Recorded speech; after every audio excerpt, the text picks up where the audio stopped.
Good afternoon, everyone. Am I audible? Yes, sir.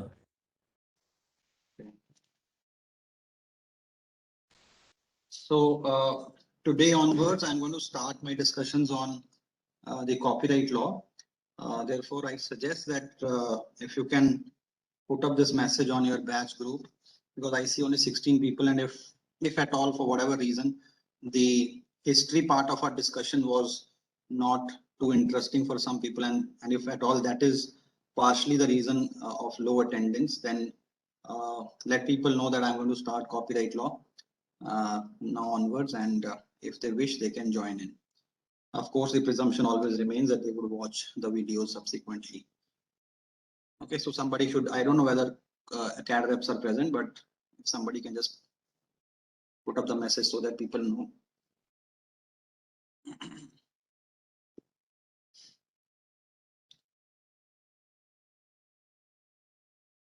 None of the CAD reps are present, right? I couldn't see, I cannot see the name.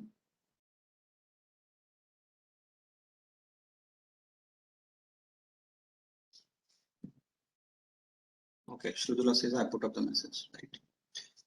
Okay, so again, first of all, let me start with a sort of an apology, because I keep forgetting that I have to send you the outline of the course so that you stay on track with what we are doing. I would do that for sure. If you don't receive it by today evening, please send me a reminder, and I would ensure that I get it. Okay, now in the first module, I had otherwise identified or specified 3 readings to be done. We've done 2 of those. We've looked at the theoretical underpinnings of intellectual property discourse. We've also looked at in practice how at different stages of history the questions about intellectual property got settled. And the third one I wanted to pick up was in a way continuation of the second one, and this was a more closer look at international forums like GATT and negotiations happening in GATT, which resulted in the creation of WTO and TRIPS agreement, and also the kind of platform World Intellectual Property Organization offers for international intellectual property, politics, and law to get established. Okay, so this, I'll give you the name of this reading. I would not be doing it now because I've already overrun the number of days I had specified for first module. But given the kind of discussion we've had on the history of intellectual property, if you read it on your own, it should not be too difficult for you to capture the essence of the arguments presented there. And in any case, if at all subsequently when I finish my copyright law discourse, the time permits, I may pick it up at that time. Okay. Also, now that when I'm going to start the discussion on copyright law, the first start, there would be some reference again to internationalization of intellectual property, particularly copyright, right? So considering all these factors, for the time being, I am not picking up this particular reading. but I am surely putting it up here for you to take note of it.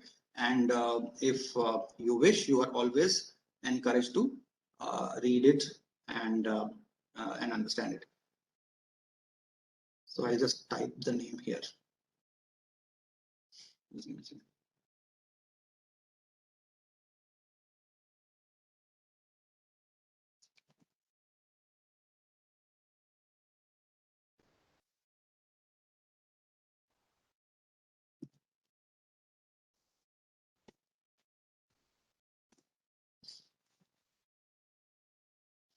Okay. So having therefore clarified the point about my decision to stop discussions on the introductory first module, I am now moving on to first of the laws in intellectual property, which we are going to, which are part of our course. Okay, and let me just share my slides. Just give me a second.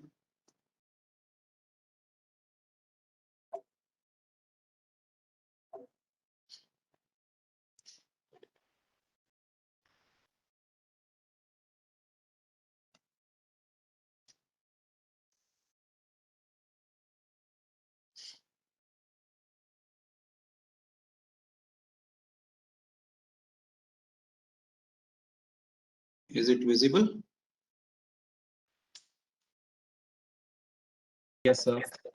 Okay.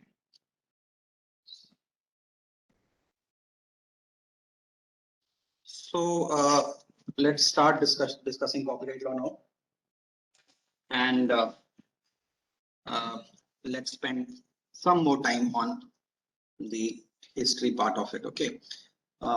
Sir, Yeah. Yes. Tell me, who's this? People. Yes. Sir. Yes, people. So should we download the Copyright Act and the rules, or No, just the act? not required at the moment. Not required at the moment. All right, sir. Yeah. So what is copyright, first of all? I'm presuming all of you would have some understanding of the term copyright, but this is how it can be, explained. This is not the only way. This is not a statutory definition. I've just written it. I've just coined it. You may use your own expression of coining a definition, but essentially this is what it would mean. So a copyright is a form of intellectual property that grants its holder the legal right to restrict the copying and use of an original creative expression, such as literary work, movies, musical work, sound recordings, paintings, computer programs, or a design for a defined period of time. Okay. So, I mean, you can include dramatic works also. This is not supposed to be an accurate definition in that sense, but just to give you a sense of what it means. So a couple of points to take note of, otherwise it's fairly non-complicated. First of all, like all other IP laws, copyright law or copyright regime also provides you negative set of rights. Okay, so it's a legal right, but it's not a right to do certain things. It's a right to stop others from doing certain things with respect to the subject matter on which you have copyright. Okay, so this is one particular point which emerges from it. Okay. Second point is that, and that we would see as we go ahead with our discussion on the statute part of it, that the work which is protected by copyright, there are a couple of ways of, referring to that work. The kind of regime India follows, looking at the English copyright law, or borrowing from there, the inspiration. We have specific categories of works which are specified. So for your work to be protected, it must fall in those categories, right? But other European countries keep it more open-ended. They keep it like works of intellect or intellectual labor are protectable, right? So that is another way of putting it. In my definition, as I have shown it to you on the screen, I've used specific terms here because that's how Indian copyright law refers to the subject matter of copyright, right? So a work of expression is protected, but under the Indian regime, that work of expression must fall in one of those categories which are specified. Okay, so this is just a feel about what copyright law or what copyright definition of the term copyright is. Okay, but if because the first slide suggested that we are going to look at the history part of it a little bit and the manner in which it evolved. So I'm just presenting random statements from distant past, and just to let you know that the idea about the relationship between the creator and the creation, and in this case the author and the work of authorship, has been an idea entertained by people since long. Okay, so this is one of the rare examples you may come across, not suggesting any rigorous theoretical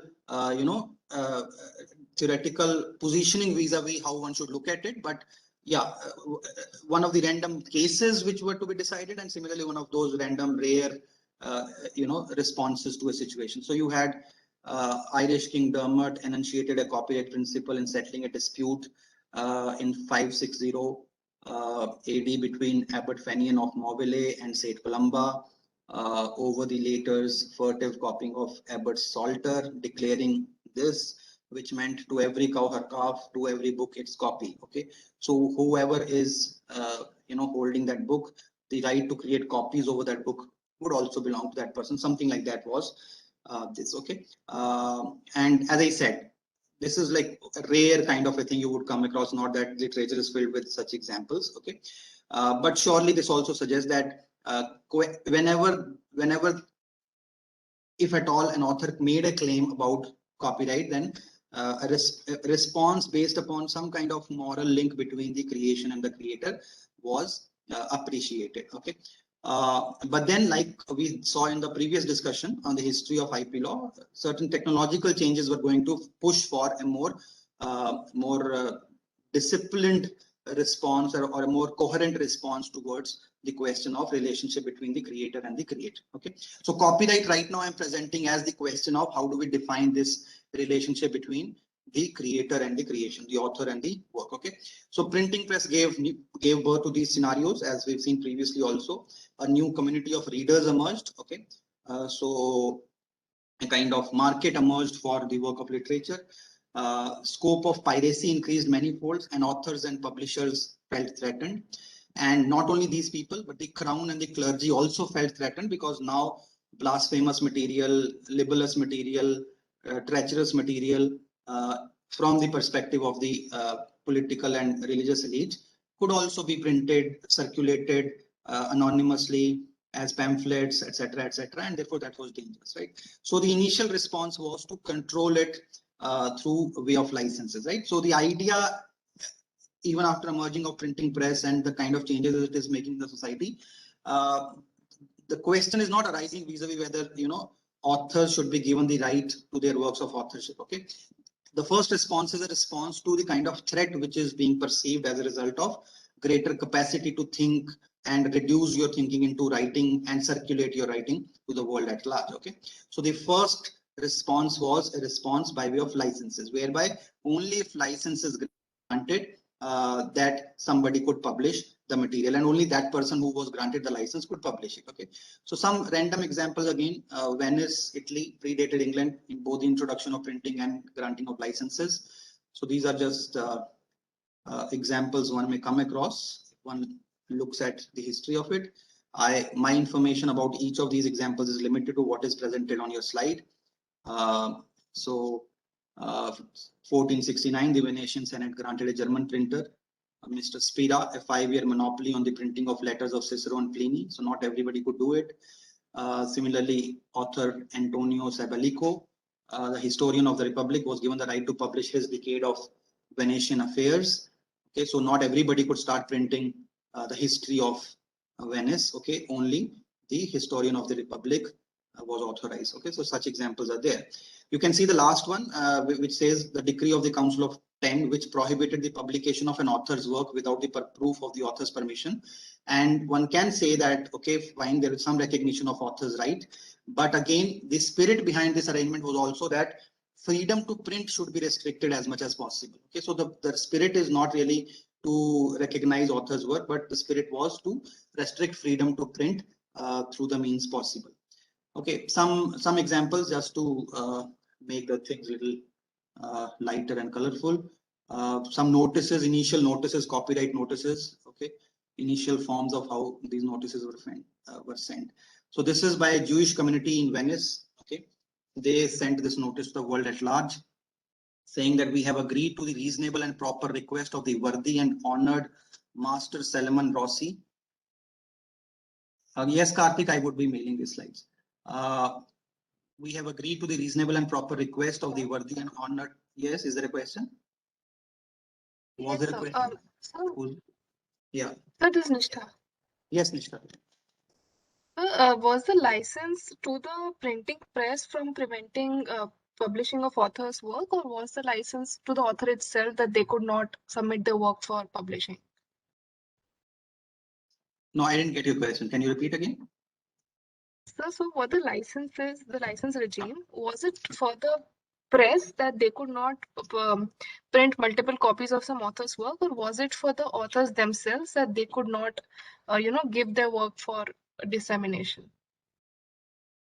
No, the license was anyone who wanted to publish, okay, had to have permission from the established, political elite or religious elite or whatever way you put it, right? So the elite would decide, the king or the queen would decide who would be given that license. It could be a publisher, it could be like the example suggested, it could be the official historian, that only this person would publish the history of this place and nobody else. So it was basically a tool to restrict, and beneficiaries of that license could be anybody. It could be author, if at a particular point of time the license giving authorities believe that okay, author should be the person who should do it. The beneficiary could be anybody, but this idea was that we should restrict people's capacity to write and publish their own material, publish somebody else's material. But if the freedom to publish or circulate material was just granted like that, then that would have created problems for the status quo, the political and the religious status quo, right? You could write anything, you could publish anything, you could circulate any work, howsoever harmful it may be to the interests of the political and religious authorities, right? So the idea was just to restrict people's freedom to write their own material or write and publish their own material or somebody else's material. That didn't really matter. So this is one just example of how notices were given. It doesn't have any strong bearing on copyright law as we're going to do it, but just it is interesting. So I thought of presenting it to you. So this is what Jewish community was saying. We have agreed to the reasonable and proper request of the worthy and honored Master Solomon of Mantua, who has become by his painstaking labors the first man to print Hebrew music. And we, the undersigned, decree by the authority of the angels and the world of the holy ones, invoking the curse of serpent's bite, that no Israelite, wherever he may be, may print the music contained in the work in any manner, in whole or in part, without the permission of the above mentioned author or his heirs for a period of 15 years from this date, nor is any Jew permitted under the terms of this decree to buy from any person, whether he be of our nation or not, any of these works without the permission of the above mentioned author, who is to indicate by special mark that he has consented to their sale of another property, okay, by another party. So serpent's bite was the sanction behind it, okay. One more example, this fellow was an artist and engraver, and he also was active in letting people know that he has special privilege to print his work or circulate his work. So he said, hold you crafty ones, and this is a German fellow, hold you crafty ones, strangers to work and pilferers of other men's brains, think not rashly to lay your thievish hands upon my works. Beware, know you not that I have a grant from most glorious Emperor Maximilian, that not one throughout the imperial dominion shall be allowed to print or sell fictitious imitations of these gravings. Listen and bear in mind that if you do so, through spite or through covetousness, not only will your goods be confiscated, but your body is also placed in mortal danger, okay? But for our purposes, England becomes the jurisdiction to really look at. And England also was doing something similar to what was done in other European countries, particularly Germany and Italy, as we've seen. Okay, so there also they installed a licensing system.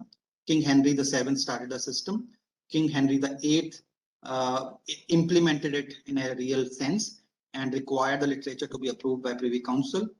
Due to so during this time, if you follow this history, you see that it was basically a tussle happening between the Protestants and the Catholics. Okay, so if the king or the queen was Protestant, his worry was that the Catholic literature, if circulated, would undermine my legitimacy, and vice versa. Okay, so therefore they wanted to have control over what kind of literature was getting written or getting printed and circulated. Okay, so therefore they decided to have this licensing system, right?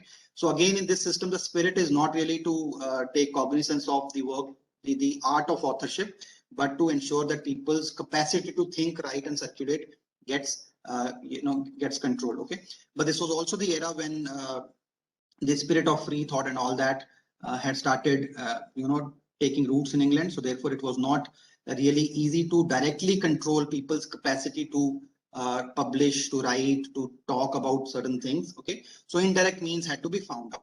So one of the indirect means was creating a monopoly in favor of a cartel who would be indebted to you for giving them monopoly, and you would ensure that in response, the cartel would not publish anything which would go against the interests of the established political elite of the country. Okay, so the solution was exercise indirect control through the grant of an exclusive charter to the printing and book trade, which would carry out royal wishes in order to benefit from monopoly status.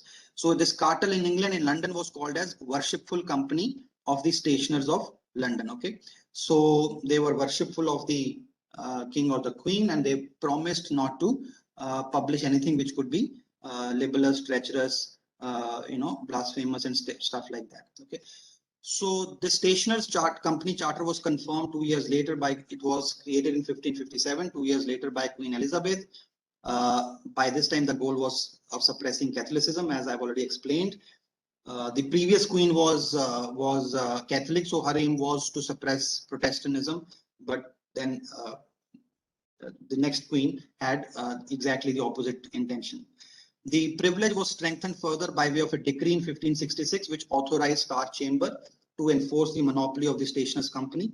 So Star Chamber would be a very rough equivalent of, let's say, what is Enforcement Directorate, right? So whenever you see that a political party in power has to tighten certain screws, then Enforcement Directorate generally, you hear about the role by that. So similarly, Star Chamber provided to this private company the force of public law, okay, the force of police powers, the punishment powers, etc. Okay, so this worshipful company became a sort of semi-sovereign when it came to deciding who will publish, what will be published, and how people would be punished for violating the mandate of the charter. Okay, so what did the charter require? The charter required that anything to be published in England had to be published first by getting it registered in the Stationers Company's register, and one of the members of this cartel would be authorized to publish it. Okay, so not everybody in England would be allowed to publish. You had to be member of this cartel, and authors had to register their works with the register of the company, and one of these members would then be authorized to publish. Okay, so the word copyright actually emerges from there. In today's context, the word remains. It doesn't explain the full extent of rights which are available to the copyright owner, because like I've told you earlier also, and I'm presuming anyhow you would know it, that copyright owner would have right to copy, right to circulate, right to adapt, right to make translation, right to make cinematographic film of a story, etc., etc. So it's a bunch of rights. It's not only a right against copying by somebody else. Okay, so but the term copyright took its birth when the concern was only to stop people from printing the copies of a work which may be problematic, dangerous, etc., and circulating those copies, right? So the authority to copy a work and then circulate the work, basically right to publish the work, was given to the Stationers Company, or Worshipful Company of the Stationers of London. Yeah, right. So this is the origin of the copyright journey. Okay, it lies in the licensing regime. It doesn't really lie in recognizing the art of authorship, so to say. Okay, but then, as I said, tussles had started between free thought proponents and supporters of royalty and who wanted to control things. So in 1640, abolition of Star Chamber happened. All of these regulations restraining press were also eliminated. One example of this new era is found in remarkable order by the House of Commons, which said the masters and wardens of the Company of Stationers shall be required to take special order that the printers do neither print nor reprint anything without the name and consent of the author. And if any printer shall notwithstanding print or reprint anything without the consent, the name of the author, then he shall be proceeded against. So in a way, first time some recognition that authors must have control over what they want to write and where they want to print was recognized through this House of Commons sort of decree. Okay, but then, as they say, freedom is a double-edged sword. So when parliamentary forces had become stronger and they otherwise tom-tommed the virtues of free thought, free expression, freedom to write anything, howsoever blasphemous, treacherous, libelous that may be, okay, that freedom was also then going to bite back. Okay, it wasn't going to remain one-sided freedom, right?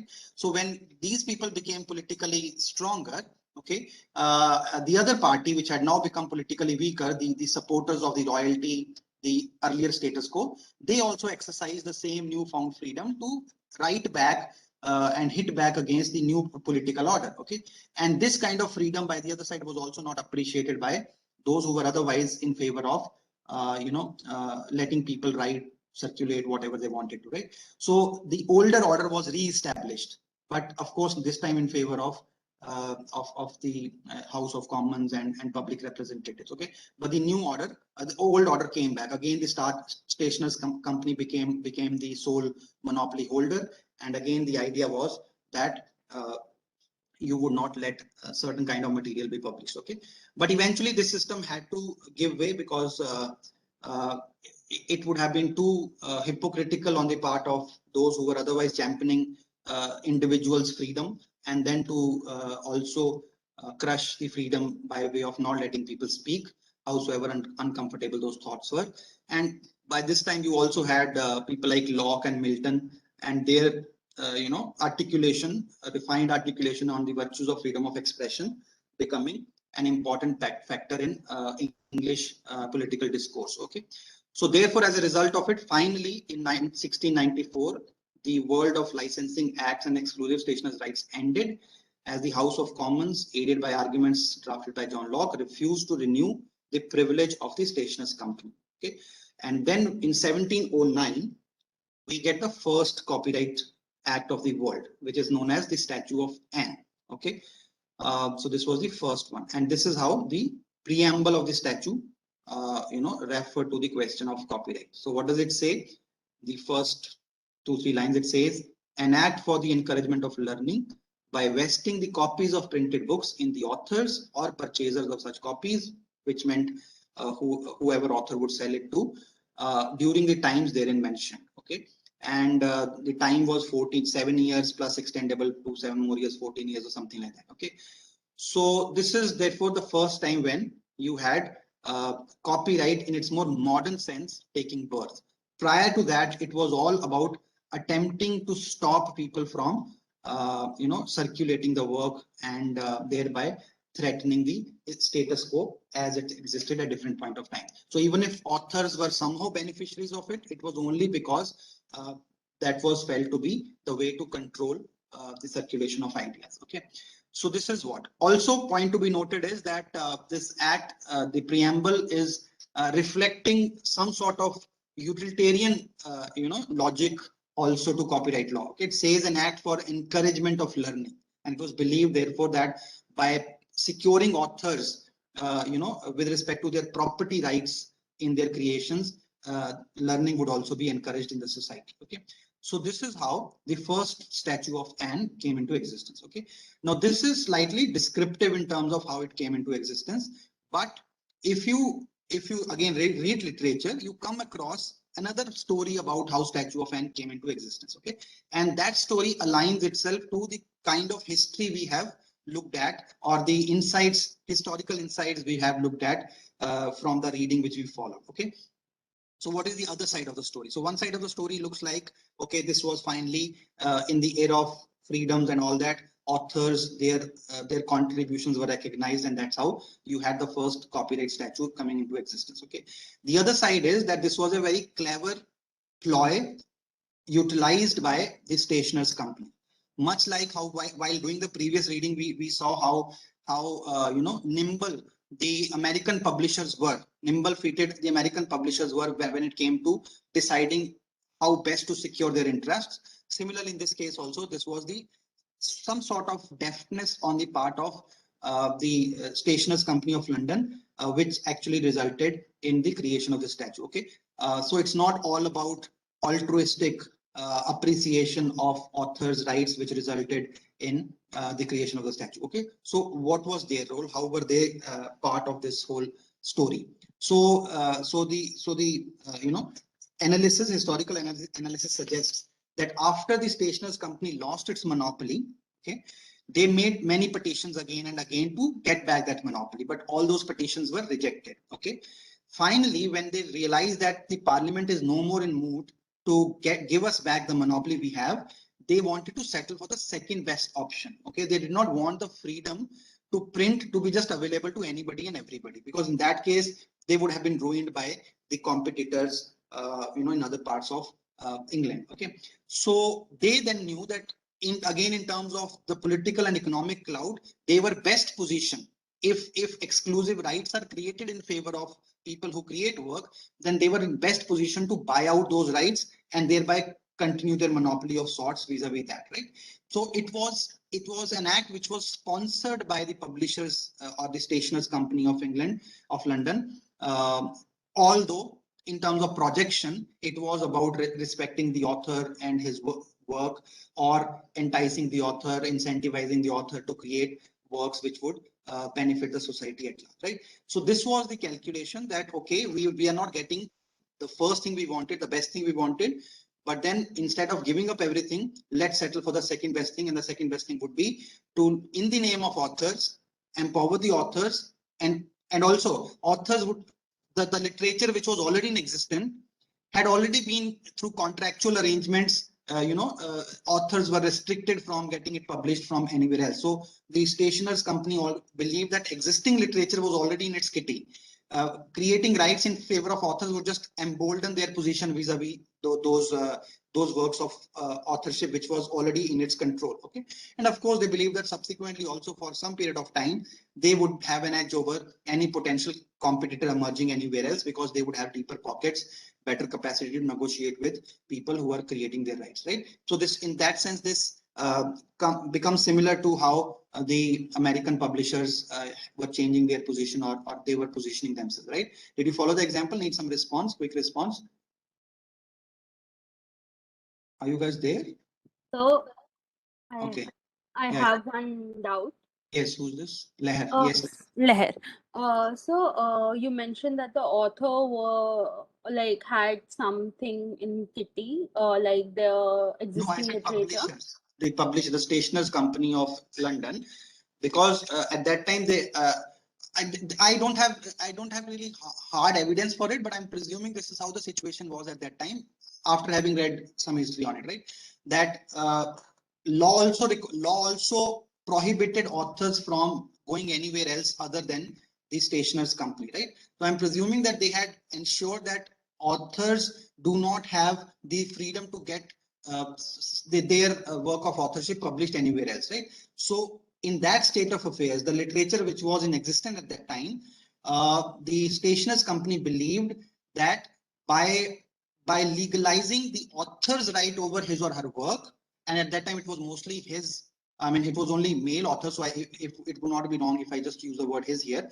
So they believe that by legalizing authors' exclusive control over the work, indirectly they would ensure that they continue to retain their monopoly over the book trade, that others are just excluded from any possibility of becoming a competition. That is the essence of what I'm trying to say. Tell me if you still have a question, and then I will try to answer that question. No, sir. Thank you. Okay. So this is then the first one, but this did not settle the copyright debate. Okay, because I told you the period of protection was very limited. It was 7 years plus 7 years, 14 years maximum, or 14 plus 14, 20 years, 28 years. I don't really remember exactly, but it was limited, right? And much more limited than what it is today. Today it is life of the author plus 50 years, 60 years, 70 years in different jurisdictions, right? So what happened when that copyright period as prescribed by Statute of Anne started getting over, right? Now surely people in other parts of England or United Kingdom were having the freedom to publish that particular material, right? So what we saw, much like how it happened in US, that there emerged what was called as penny press, okay? People who were making cheap reproductions of the work published already. Here also in Scotland, you had competitive press emerging in Scotland, okay, and they started becoming a kind of nuisance for the cartel in London, okay. So the question was, So there was a particular, just a minute, yeah. Okay, so stationers contended that their former perpetual rights had not been taken away, but rather that the act merely enabled them to obtain summary remedies against piracy. This question came up for legal determination, in this case, Donaldson versus Beckett. I will circulate the text of this case to you for you to go through it. Okay, but here I'm briefly referring to it. Okay, so Donaldson versus Beckett was a case where one of these was an London-based publisher, the other one was a publisher from Scotland, and there was this famous work called Seasons. Okay, I think it was a book of poetry or something, and it was fairly popular at that time, and therefore it was earning a lot of money for the London-based publisher. But once the copyright over it got over, you know, and London publisher feared losing all that money, he went to court of law again supported by rest of the publishers of London. Okay, so he went to court of law, and the argument was that just because my copyright protection period as given by, just give me a second, there's a call coming. Hello. Yes, who is this? Sir, can you call me? I'm in the middle of a class, so is it okay if I talk to you later? Thank you. Okay, so whether the author of any literary composition had the sole right of printing and publishing the same in perpetuity by the common law. This was the question presented. Okay, so the argument was that, okay, we've lost the statutorily granted period, but our right was not granted by statute. The right was a common law right. It was a natural right, natural law based right. Okay, and it always existed. So the statute only conferred us the capacity to secure certain kind of remedies, let's say injunctions, okay, or let's say certain kind of damages or whatever. Okay, so but it doesn't really take away our inherent right, copyright over the subject matter. It's roughly similar to what happens in trademark law. Some of you would be aware of it, right? In trademark law, there are two ways in which you can protect your trademark. One is through trademark infringement litigation, which you can do only if you have registered your trademark. There is another possibility that even if you are not a registered trademark owner, that you can rely upon what is called as the law of passing off. Okay, under law of passing off also, provided you fulfill certain criteria, you can stop others from mimicking, imitating, copying your trademark, your logo, your brand, your way of your style of trading, your presentation of goods, etc. Right? So that right stays with the owner of that mark, even if the statutory right is not as such available. So these people argued that at best what we've lost as a result of the time period getting over is the right to secure certain special kind of remedies possible through the statute. Otherwise, our right over, our monopoly over the copyrighted subject matter or the literature written by the authors arises by virtue of the act of writing itself. It's a common law right, and it doesn't get extinguished just because the statutory period under the Statute of Anne has gotten over. Okay, so this was the argument. So the House of Lords had to now decide whether copyright has its roots in common law or is it a statutory right. If it has its roots in common law, then it is ungovernable by policy implications or policy perspectives of the state, then it will have to be respected, much like how you respect right to property of an individual. Okay, but if it was a statute created right, then of course it extinguishes the day, the moment, the time statute says it must extinguish. Okay, and that determination would be done by the policymakers, the Congress, the House of Lords, the Parliament, taking into account what all factors it wanted to take into account, right? So the response of the House of Lords was, it was a divided opinion, but majority of 8-3, they advised that there was a common law copyright in published works, but by majority of 6-5, they advised that it had been taken away by the statute. Okay, so they all believe that so long as I have not published my work, it is there in my drawer. Okay, then I can have a right till perpetuity over it. Nobody can take it away from my drawer and print it, let's say after 50 years, 60 years or whatever. Okay, so there is a common law control over or common law based control, private control over unpublished work. But once it is published, then they all believed that common law or majority believed that common law right extinguishes and it gets covered by the statutory law, which would be a policy based law. Okay, if you read this this opinion, okay, it's obviously not presented in the manner in which modern judicial opinions are presented. It's more like a report by a court reporter. So it's a narrative which is presented to you, like which judge was saying what and all that. Mostly the tussle was happening about first of all defining the very definition of property. Can an intangible subject matter like ideas, even in their expressed form, can they be property like a piece of land, a car, a mobile, and stuff like that? Okay, so there was a difference of opinion about how we define property. Some people wanted to define it by keeping it closer to the definition of physical property, whereas many others believe that anything which gives us profit, anything which has the capacity of giving us profit, can be called as property, right? So that at one level there was that division. At the other level there was this division that, okay, if you're agreeing that I have a common law right on what I have created, you are suggesting that the moment I exercise my right by publishing it, I lose my common law right. How does that make sense? So, but those set of judges fell into minority. Okay, but majority believe that no, you have a common law right so long as you keep it in drawer. Once you publish it, after that, what happens to your work, for how long it remains your monopoly, and all that is determined by the statute of Anne, and it gets over once the statutory period gets over. Okay, minority could not really appreciate the logic. They believe that this is like saying that you have the right so long as you do not exercise that right. Once you exercise that right, your right goes away and something else takes over, in order to define your right afresh. Okay, so the question got settled this way, that I'm just repeating now, that once things are published, then they are dictated by statute. Okay, so the publishers of London therefore faced or suffered another big blow to their monopoly, because now the competitive press in Scotland was free to publish whatever was coming into public domain as a result of this. Okay, this one I will skip for the moment.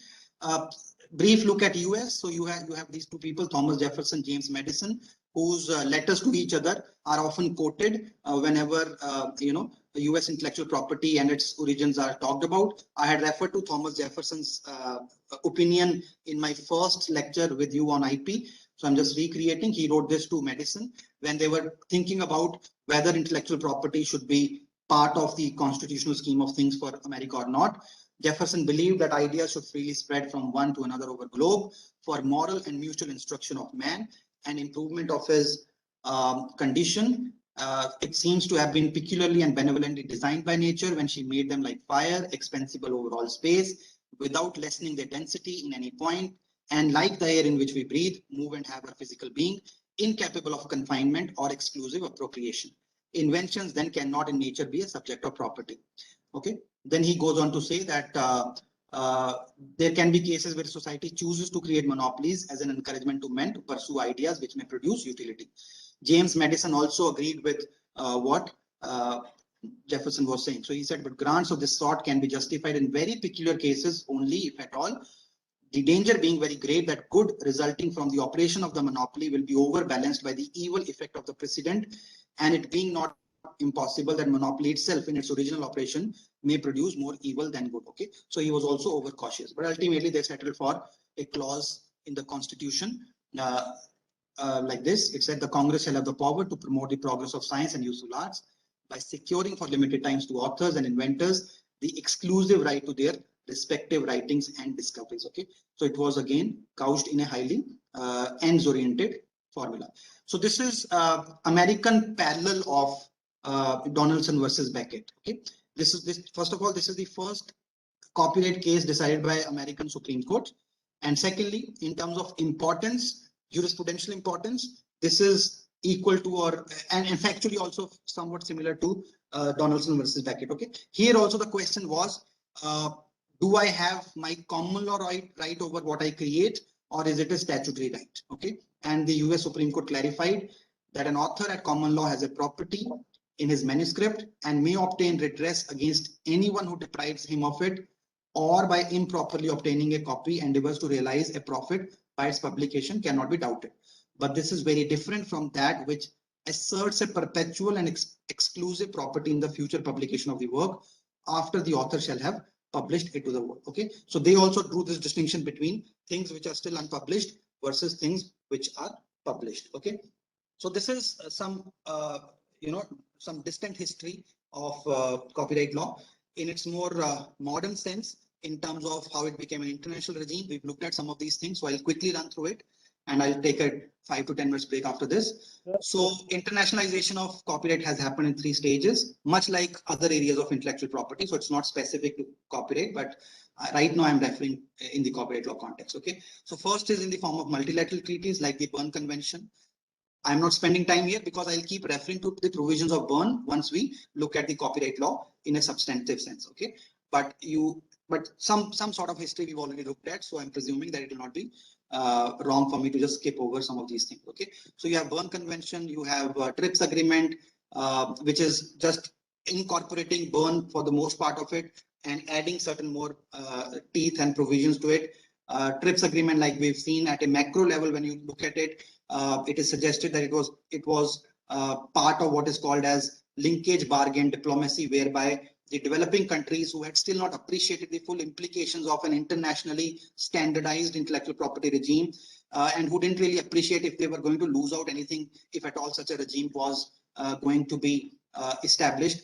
They were given the lure that we would open our textile markets for you, agricultural markets for you, provided you agree to this strengthening of intellectual property in your territories, etc. Okay, so this linkage bargain diplomacy was part of the reason as to why TRIPS successfully became part of WTO regime, and the developing countries ended up signing it. Okay, again, this thing we've referred to in the past also. This is what is additional. You can take note of it in terms of the international regime,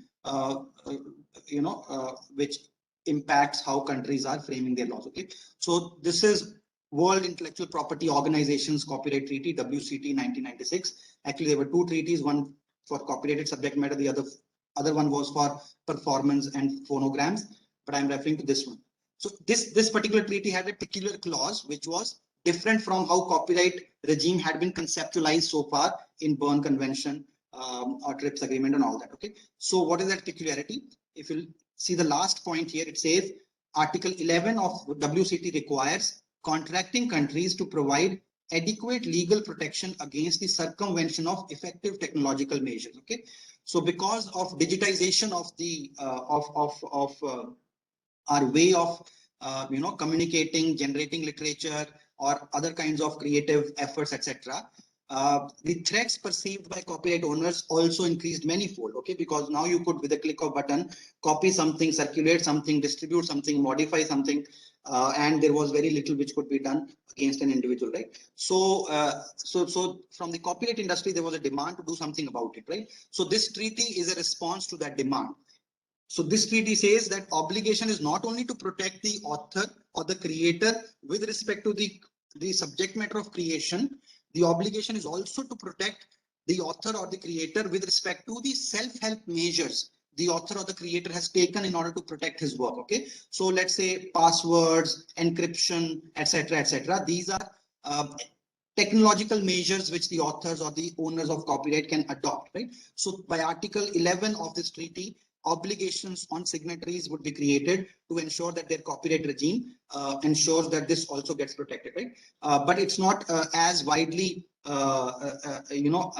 adopted treaty as TRIPS or Berne Convention would be. So, for example, India is not part of WCT regime. Okay, yet there is always a pressure to comply with the kind of requirements this treaty has required. Okay, so we would refer to this treaty again when we look at Indian Copyright Act and how, or copyright law in general, and how copyright law jurisprudence has dealt with issues of this nature. Okay, but I'm just mentioning in brief here.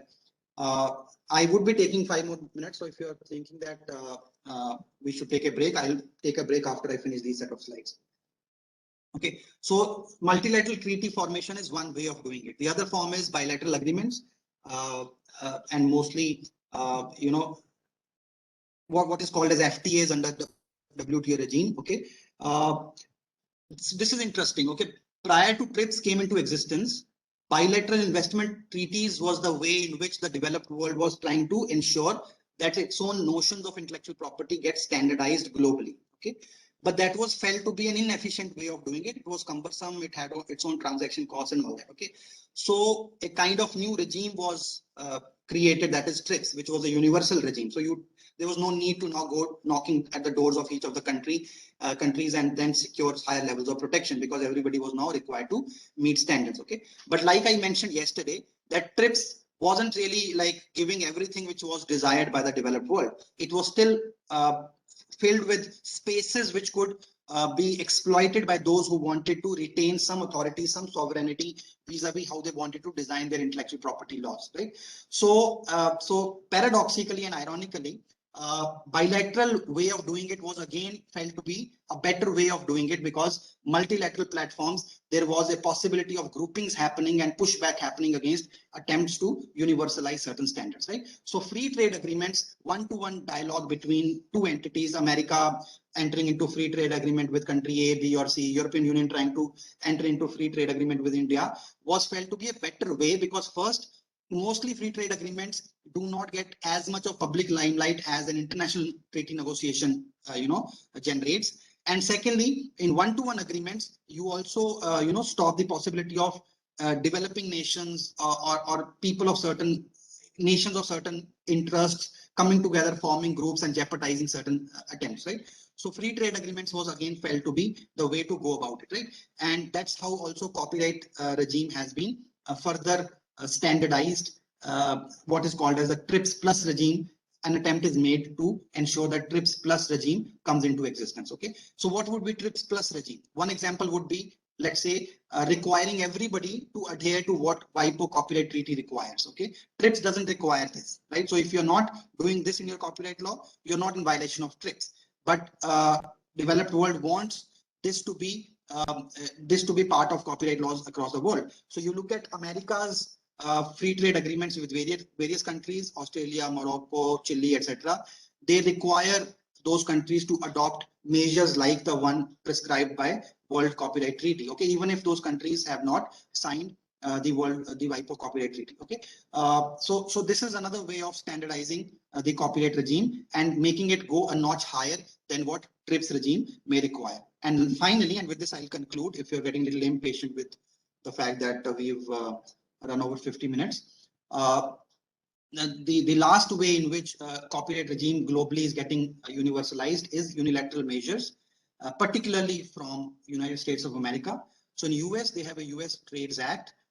It has a section 301, under which the US Trade Department does an yearly review of the countries to see, whether their regimes are sufficiently facilitative of free trade, etc., or not, and particularly American interests. So a special review 301, special 301 is directed towards the intellectual property testing, checking, analyzing, evaluating the intellectual property regimes of the countries across the world. Okay, so under this, and this happens yearly, every year this report is published, there are three categories which are created: priority foreign country, priority watch list, and watch list. Okay, priority foreign country is somebody who's really on the wrong side of it according to United States appreciation of their intellectual property law. Okay, they are really not meeting up the standards. Okay, even if technically under TRIPS they may not really be really be on the problematic side of it. Okay, but in terms of enforcement, etc., if they are lax and not to the satisfaction of United States, they would fall under priority foreign country. Priority watch list is partially okay, but still a lot of work has to be done. And watch list is keep a watch. We are not fully happy, but they are almost there in terms of how we want their IP laws to look like. Okay, so this categorization, this all information vis-a-vis which country is doing how, and this happens at a very micro level. Okay, they would not be looking at India as a macro entity. They would be looking at each of the states also. How are Indian states responding to questions of copyright piracy? How are they organizing their police force? Are there special units of police force looking for IP infringements and stuff like that? Okay, so for all that information to be gathered, American state would not be good enough to generate all that information, right? So what happens? Again, private players have a major role to play here, right? So International Intellectual Property Alliance, which is a coalition of US copyright-based industry, is basically hugely responsible for generating all this data, feeding this data to US Trade Department, and also then contextualizing this data to suggest whether they are happy with certain regime or not. Okay. So with respect to India, India mostly finds itself placed in priority watch list, which is the middle one. 2021 report also puts India in priority watch list. I'll just give you one example. With that, I'll close. So for example, one of the things which they have mentioned, which troubles them about the Indian copyright regime at the moment, is that they've said that there is commercial scale photocopying prevalent in India. Okay. So in some ways, that's an indication towards their dissatisfaction with the kind of decision Delhi High Court had given in Oxford University versus Delhi University case, whereby Delhi High Court had said that photocopying for the purpose of creating course materials by the universities is part of the fair dealing regime in India. Okay, so photocopying in that sense was justified within what is called as the fair dealing regime in India, right? So by highlighting the fact that commercial scale photocopying is a problem in India, in a way, there is an indirect pressure being put on India to do something about that decision. Okay, to modify the decision, change the decision, if you want to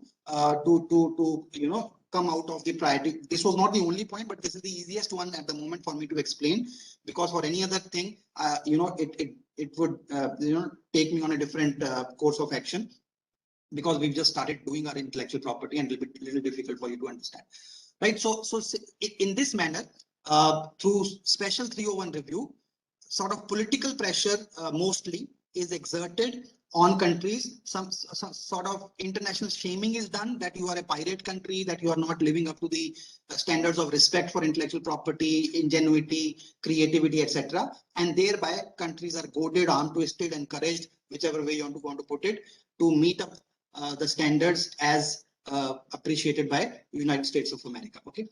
So with this, I would stop for this class. We will meet after 5 minutes. But if you have any question, okay, I'll take those questions also after 5 minutes if you have any questions. Okay. Are you guys there? How many people are there? Just a minute. How many people are there online at the moment? I'm not able to see. Okay.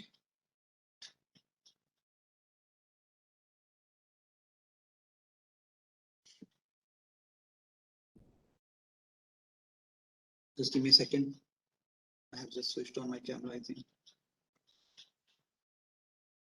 Okay, 18 people only. I was expecting that there would be many more people. Okay, fine. So let's take, it's 3 o'clock, it's 1 o'clock. Let's meet at 1:10.